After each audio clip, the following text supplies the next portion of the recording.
Hello everyone. Today we are beginning with our third poem, Keeping Quiet by Pablo Neruda.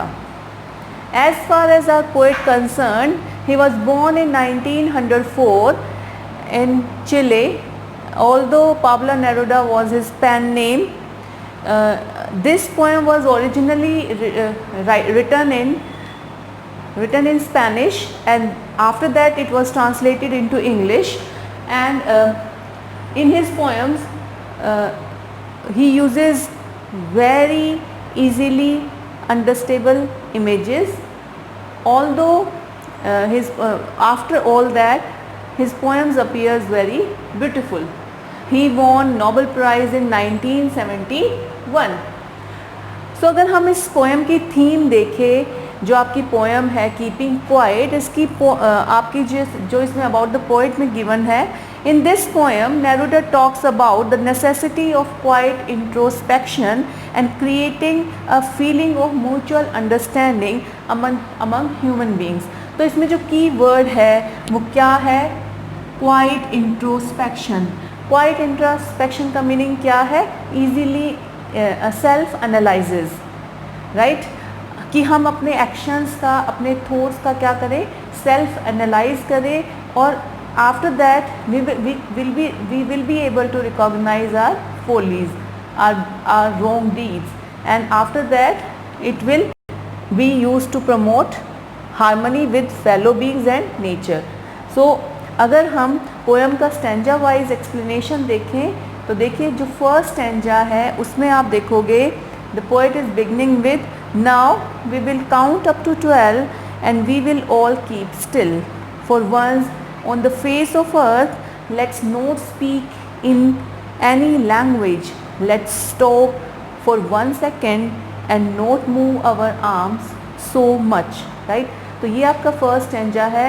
Starting में ही poet आपको कहता है Now we will count up to 12. Here 12 represents 12 hours of the day, or you can say 12 months of the year, right? तो वो कहता है कि it will take few moments to 1 year to introspect our actions, right? What he says कि for once on the face of the earth, for once on the whole world, in the whole world, let's not speak in any language, कि हम किसी भी language में बात ना करें. इसका मतलब क्या है? समटाइम्स जो लैंग्वेज है it leads to some kind of argumentation, right. कोई भी कम्युनिकेशन है, कई बार वो किस चीज़ में रिजल्ट हो जाता है?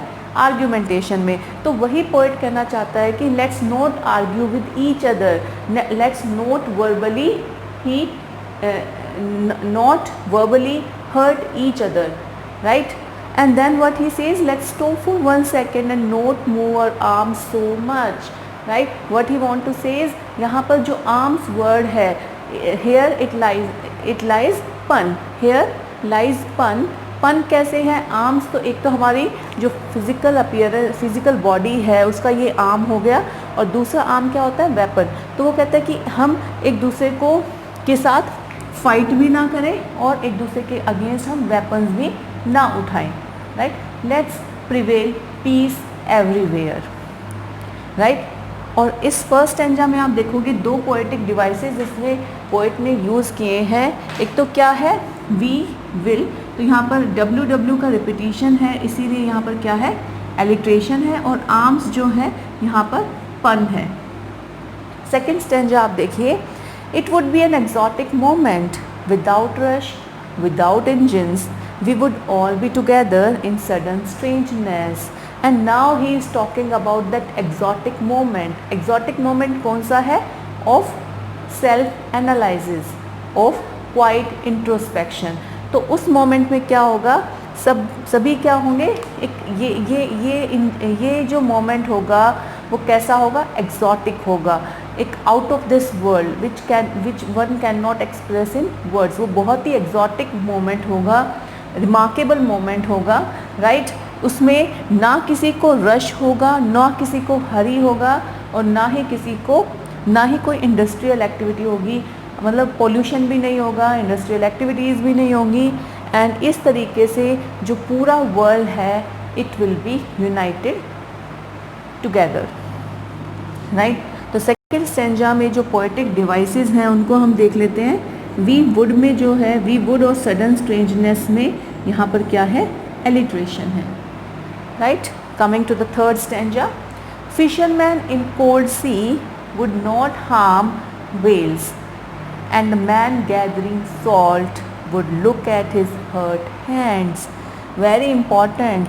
Yes, fisherman in the cold sea. Here cold indicates the cold heartedness of our heart, right? Cold heartedness, ठीक है ना। तो कोल्ड हार्टेडनेस की वजह से ही जो हंटर होते हैं, फिशरमैन होते हैं, वो सी एनिमल्स का को हंट करते हैं, उनका शिकार करते हैं। लेकिन जो क्वाइट इंट्रोस्पेक्शन का मोमेंट होगा उसमें जो फिशरमैन है उसे पता चलेगा that it is not good to hunt animals, to kill other innocent, to kill animals, innocent animals. So उसमें क्या होगा, the hunter will not harm animals, and also the human being, the man who is involved in the process of making salt, है ना, जो salt से related काम कर रहे हैं, वो इतने एनग्रोज होके काम करते हैं कि वो अपने हाथों तक को नहीं देखते हैं कि उन्होंने अपने हाथों को भी नुकसान पहुंचा लिया है।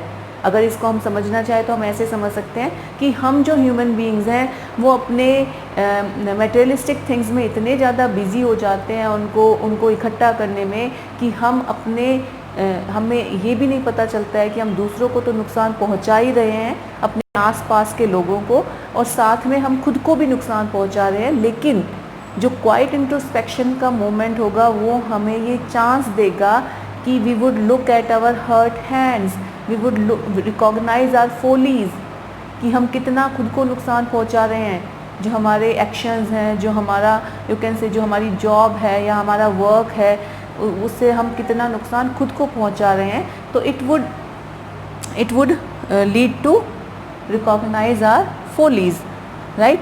और यहाँ पर अगर हम पोएटिक डिवाइसेस देखें तो यहाँ पर हिज हर्ट हैंड्स में क्या है, एलिट्रेशन है, right. Let's start our fourth stanza. Fourth stanza is those who prepare green wars, wars with gas, war with fire, victory with no survivor, would put on clean clothes and walk about with their brothers in shade, doing nothing. Right? So इस paragraph में आप देखोगे, इस stanza में आप देखोगे, those who prepare green wars, those who are engaged in war against nature, those who are becoming a reason or causing reasons to destruct nature, right? And those wars with gas, war with fire, those who are engaged in making destructive weapons, victory with no survivors, because always war leads to massive killing, and massive killing doesn't mean victory, right. कि ऐसे लोग जो किसी भी तरीके से nature को नुकसान पहुंचाते हैं या फिर डिस्ट्रक्टिव वेपन्स बनाते हैं, या फिर ऐसे नेशंस जो वार में एंगेज रहते हैं, और वार हमेशा ऑलवेज किस में रिज़ल्ट करती है, मासिव किलिंग में।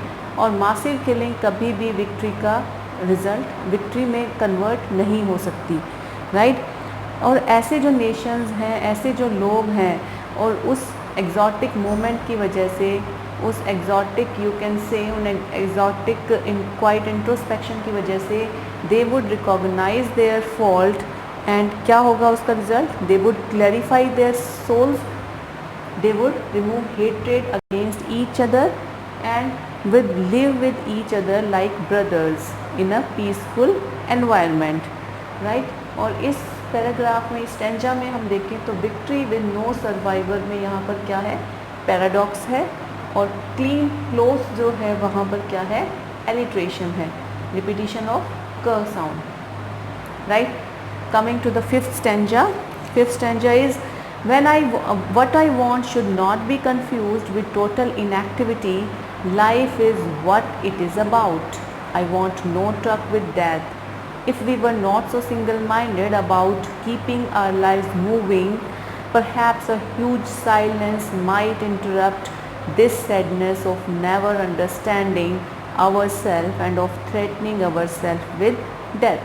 So ये जो स्टेंजा है, इसमें जो पोएट है वो आपको सबसे पहले क्या कहता है कि वो आपको बार बार कह रहा है that stop industrial activities, stop moving vehicles, stop talking in any language.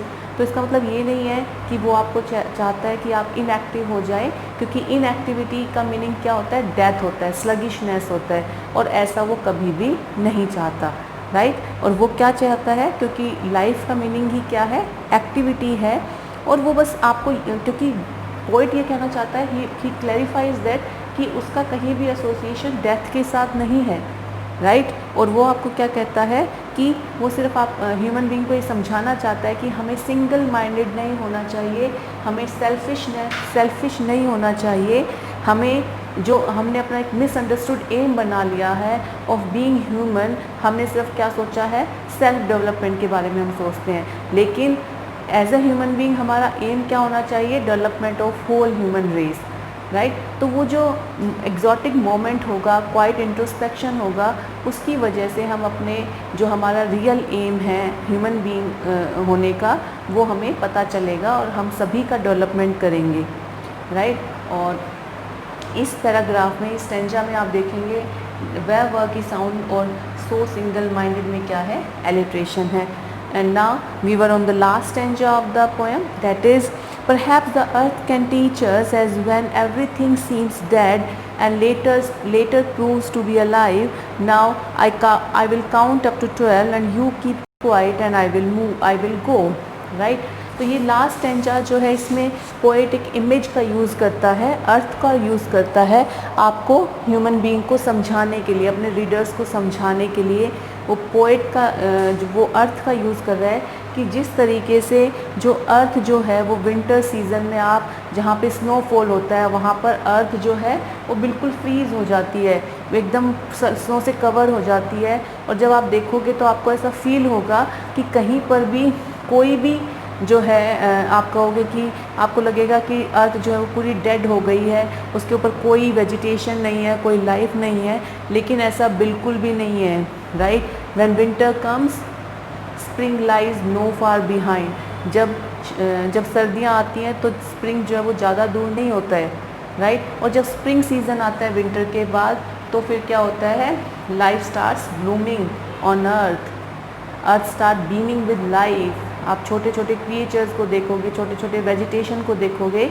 और इसका मतलब क्या है, पोएट आपको इस इमेज से ये समझाना चाहता है कि जिस तरीके से क्वाइट इंट्रोस्पेक्शन में आप एक बार टोटली इनएक्टिव हो जाओगे, लेकिन आपका जो माइंड है वो बहुत ज़्यादा कंस्ट्रक्टिव करता रहेगा, वो अपने जो फोलीज़ हैं, जो गलतियां हैं, कमियां हैं, उनको रिकॉग्नाइज़ करेगा, अपने एक्शंस को, अपने थॉट्स को, और उसकी वजह से क्या होगा, वो सभी चीज़ें क्या हो जाएंगी, क्लैरिफाई हो जाएंगी, हमारी जो सोल है वो बिल्कुल क्लीन हो जाएगी, और उसके बाद जो लाइफ स्टार्ट होगी वो बहुत ही प्योर होगी और बहुत ही रिफाइंड होगी, right. And it would lead to a whole human race on a path of harmony and peace, right. तो ये जो लास्ट स्टेंजा है, इसमें पोएट ने किसका यूज़ किया है, इमेजरी का। So that's all for this poem. Thank you.